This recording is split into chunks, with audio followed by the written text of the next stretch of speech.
Good evening. This is Tony Huang. I'm the founder of TechExecs Network.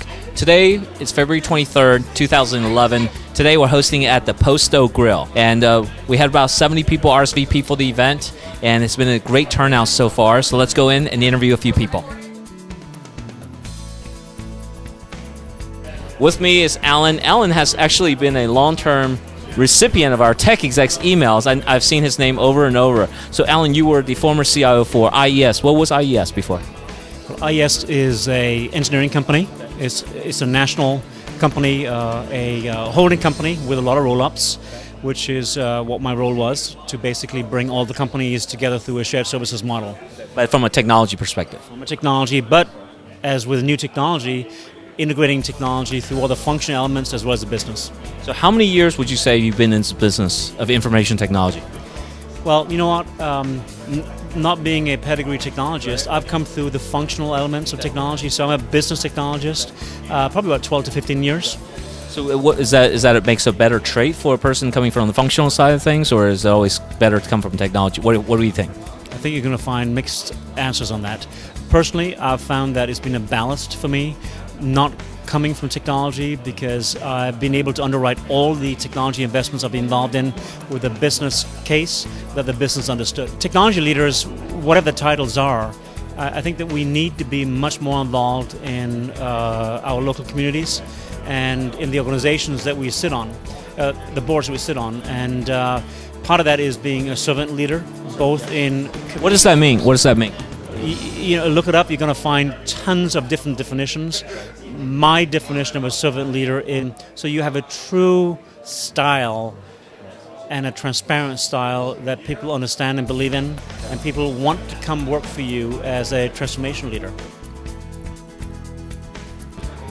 We're here at the TechExecs Cocktails and Connections event in Houston. What a wonderful turnout. With me is Janie Benner. How are you? I'm doing well, thank you. So Janie, what are you doing these days? I'm brokering energy for commercial real estate. What does that mean?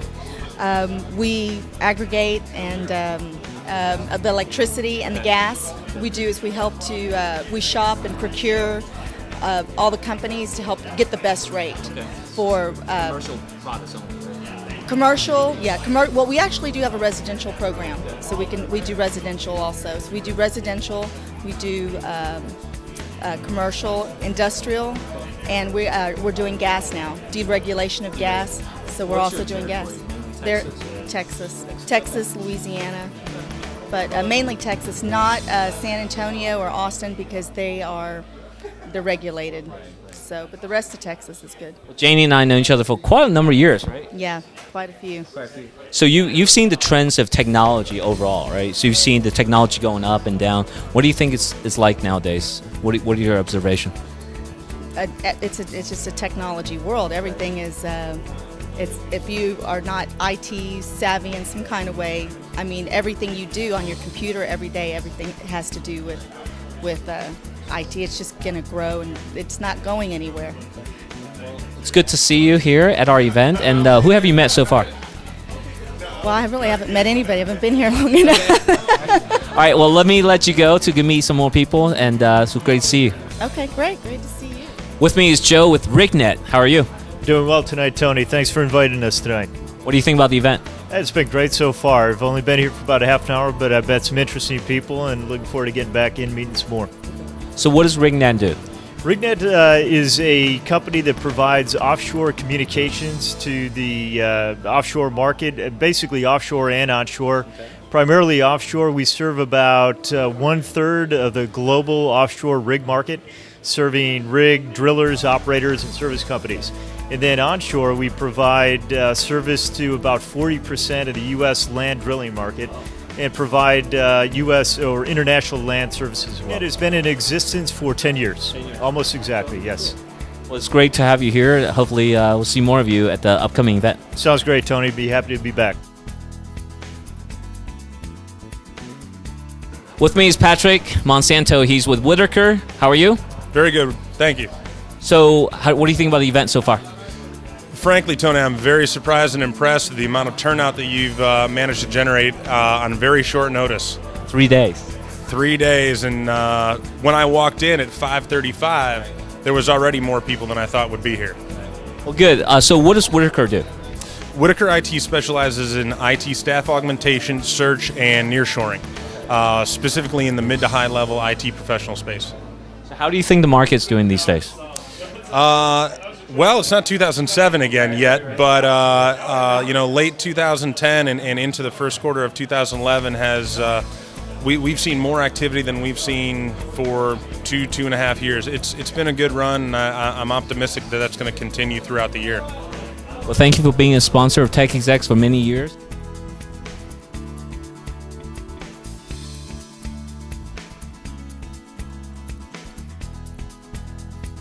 We're back here at the TechExecs Cocktails and Connection in Houston. It's a great event so far. We haven't held this event for about 2 years now. With me is Pamela Goldie and also Betsy with New York Life. What do you guys do there? We are both agents at New York Life, so we sell life insurance, long-term care, and annuities. So what do you do? Well, like Pam said, we do that, but we help people build, protect, and preserve their assets. One of the things about insurance that I don't understand too much about is term life versus whole life. What is the difference? I think I have both policies, but I can't decide what's better. So what do you think? Okay, well, that's actually something that a lot of people don't really understand the difference of. And term life is it's what most people think of when they think about insurance. You pay for a policy, and when you die, you get money. But the downside to it is that there's no value inside of the policy, and that's all that's ever going to happen. It's like renting an apartment. Sometimes your rates are going to go up, and you're never going to get anything out of it except money when you die. So what's a whole life? Whole life policy is it's a policy that lasts as long as you do. You have a guaranteed premium, a guaranteed death benefit for as long as you live, as long as you're paying those premiums. And the plus side of the whole life is the cash value. On the inside of the policy, you have a build-up. The premiums paid go in, and the company will pay a dividend. So you're getting, more bang for your buck. So if you happen to need a loan, you can use it from the policy. It's kind of like owning a home. You're building that equity inside of it. So equity is the key sometimes. Yes. So what do you think about the networking event so far? I think it's been really good. It's fun to meet different people from different backgrounds, so it's been nice. So I saw that you guys were meeting people that are not part of the networking events, right? Is that how it works, right? They were actually people telling us what we needed to do differently in our job, but it was good speaking with them. But everyone we have met from the event has been very nice, very open, and hasn't made us feel like we don't know what we're talking about because we don't really know about technology. Well, this is kind of a mixed event tonight. So it's got technology, energy, insurance now, right? Commercial real estate, I think, commercial brokerage. So it's great to have you guys here. Looking forward to seeing you guys more. Well, thank you very much. Thank you for having us. With me is Polo. He's the executive chef and owner of many, many restaurants. Today we're at TechExecs Cocktails and Connections here at Posto Grill. Good evening, Polo. Good evening. So you won the Flavor Passion Award. What is that about? Oh, this is a competition in Dallas about flavor passion. It's how much flavor you can give to the food in combinations. And I was lucky. I won first place. Congratulations. So how's business going? There's no complaint. You are here. I'm doing good. Thank you for your support. No, I'm doing very well. Thank you. We've been hosting our events, networking events here at Polo's, both Polo's Signature and also the Posto Grill for many, many years. And Polo's been a great host for us. So thank you very much for doing that. No, thank you for your support. And we started almost 10 years ago. Yes. We are here. Thank you. So look for us more online and also in person. We're going to try to host our event here again at the bar of the Posto Grill. Wow, what a fabulous turnout. This is Tony Huang again at the TechExecs Cocktails and Connections here in Houston. February 23rd, 2011. If you're not able to make it for today's event, please join us at the next event, which is a CIO Forum. We're going to try to do these Cocktails and Connections every month from this point on. It's been about 2 years, and I think it's well received, and people are excited about this type of event. So join me in the next event, both in person, also online.